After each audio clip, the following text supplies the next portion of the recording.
पापांकुशा एकादशी के अलगे दिन द्वादशी तिथि को पद्मनाभ द्वादशी व्रत होता है। पद्मनाभ द्वादशी आश्विन माह की शुक्ल पक्ष की द्वादशी को मनाई जाती है, जो कि इस वर्ष 25 अक्टूबर 2023 बुधवार को है।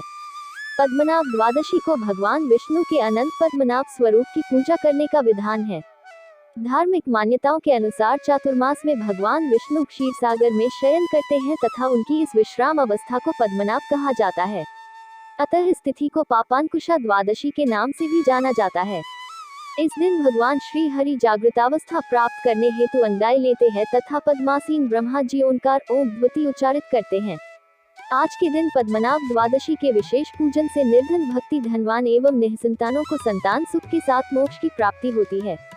पद्मनाभ द्वादशी की पूजा करने के लिए सबसे पहले घर के मंदिर में उपस्थित भगवान विष्णु जी की मूर्ति या फोटो के सामने घी का दीपक जलाएं। इसके बाद भगवान विष्णु को चंदन का टीका लगाकर अक्षत, पुष्प और तुलसी दल अर्पित करें। इसी के साथ आज भगवान विष्णु की सत्यनारायण रूप की व्रत कथा पढ़ें।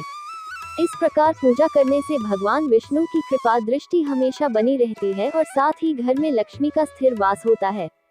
आज के दिन विष्णु जी के इस महामंत्र का जाप जरूर करें। मंगलम भगवान विष्णु, मंगलम गरुड़ध्वजः, मंगलम पुंडरीकाक्ष, मंगलाय तनोहरि।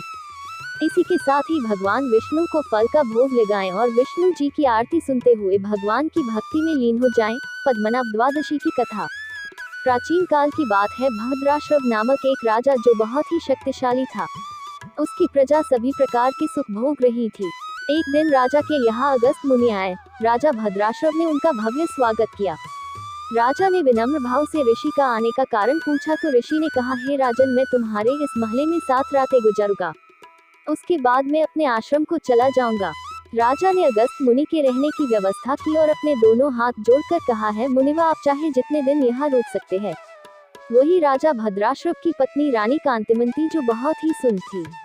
उसके मुख पर ऐसा प्रकाश था मानो कई सूर्य एक साथ मिलकर प्रकाश फैला रहे हो। इसके अलावा राजा के 500 सुंदरियां और थी, किंतु राजा की पटरानी बनने का सौभाग्य केवल रानी कांतिमती को मिला था। जब रानी अपनी दासी के साथ अगस्त मुनि को प्रणाम करने आए, जब ऋषि की दृष्टि कांतिमती और दासी पर पड़ी तो वह देखता ही रह गया। ऐसी परम सुंदरी रानी और दासी को देखकर अगस्त मुनि आनंद में विन होकर बोले, हे राजन, आप धन्य हैं। इसी तरह दूसरे दिन भी रानी को देखकर अगस्त मुनि बोले, अरे यहाँ तो सारा विश्व वजती रह गया। तथा तीसरे दिन रानी को देखकर पुनः ऋषि ने कहा, आहो ये मूर्ख, गोविंद भगवान को भी नहीं जानते, जिन्होंने केवल एक दिन की प्रसन्नता से इस राजा को सब कुछ प्रदान किया था। फिर चौथे दिन रानी को देखकर ऋषि ने अपने दोनों हाथों को ऊपर उठाते हुए कहा, जगत प्रभु, आपको साधुवाद है, स्त्रियां धन्य है। ब्राह्मण, क्षत्रिय और वैश्य, तुम्हें पुनः पुनः धन्यवाद है। भद्राश्रव, तुम्हें धन्यवाद है। और कहा है, अगस्त, तुम भी धन्य हो। प्रहलाद एवं महाव्रती द्रवु, तुम सभी धन्य हो। इस प्रकार उच्च स्वर में कहकर अगस्त्य मुनि राजा भद्राश्रव के सामने नाचने लगा। राजा यह देखकर ऋषि से पूछा है, भगवान, आप इस तरह क्यों नृत्य कर रहे हो? राजा की बात सुनकर मुनि बोला, राजन, बड़े आश्चर्य की बात है कि तुम कितने अज्ञानी हो, और साथ ही तुम्हारे अनुगमन करने वाले ये मंत्री, पुरोहित आदि अनुजीवी भी मूर्ख है, जो मेरी बात को समझ ही नहीं पाते। ऋषिव की बात सुनकर राजा ने अपने दोनों हाथ जोड़कर कहा है, मुनिश्रेष्ठ, आपके मुख से उच्चरित पहेली को हम नहीं समझ पा रहे हैं, अतः कृपा करके मुझे इसका मतलब बताए।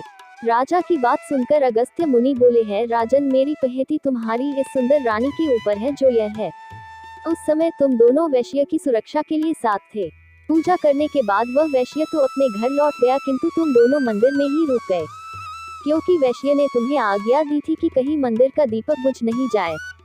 वैश्य के जाने के बाद तुम दोनों दीपक को जलाकर उसकी रक्षा के लिए वहीं बैठे रहे, और ऐसे में पूरी एक रात तक तुम उस दीपक की रखवाली के लिए बैठे रहे। कुछ दिनों के बाद दोनों की आयु समाप्त होने पर तुम दोनों की मृत्यु हो गई। उसी पुण्य प्रभाव से राजा प्रियव्रत के पुत्र रूप में तुमने जन्म लिया, और तुम्हारी वह पत्नी जो उस जन्म में वैश्य की यहाँ दासी थी, अब एक राजकुमारी के रूप में जन्म लेकर तुम्हारी पत्नी बनी, क्योंकि भगवान विष्णु जी के मंदिर में उस दीपकर को प्रज्वलित रखने का काम तुम्हारा था, जिसके फल से आज तुम्हें यह सब प्राप्त है। राजन, पूर्व जन्म में यह रानी किसी नगर में हरिदत्त नामक एक वैश्या के घर में दासी का काम करती थी।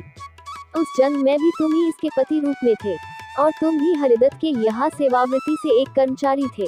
एक बार वह वैश्य तुम्हारे साथ आश्विन माह की शुक्ल पक्ष की द्वादशी को भगवान विष्णु जी के मंदिर जाकर पूजा आराधना की। फिर मुनि ने कहा है राजा, अब कार्तिक की पूर्णिमा का पर्व आ गया है। मैं उसी पर्व के लिए पुष्कर राजस्थान के अजमेर जिले जा रहा था और रास्ते में मैं यहाँ रुक गया। राजा और रानी ने अगस्त्य मुनि के पैर छूकर आशीर्वाद स्वरूप पुत्र रत्न प्राप्ति का वर लिया और आशीर्वाद देते हुए ऋषिव वहां से पुष्कर के लिए चले दिए। तो यह थी पद्मनाभ द्वादशी व्रत की कथा, जिसके सुनने मात्र से ही आपको फल प्राप्ति का वर मिलता है।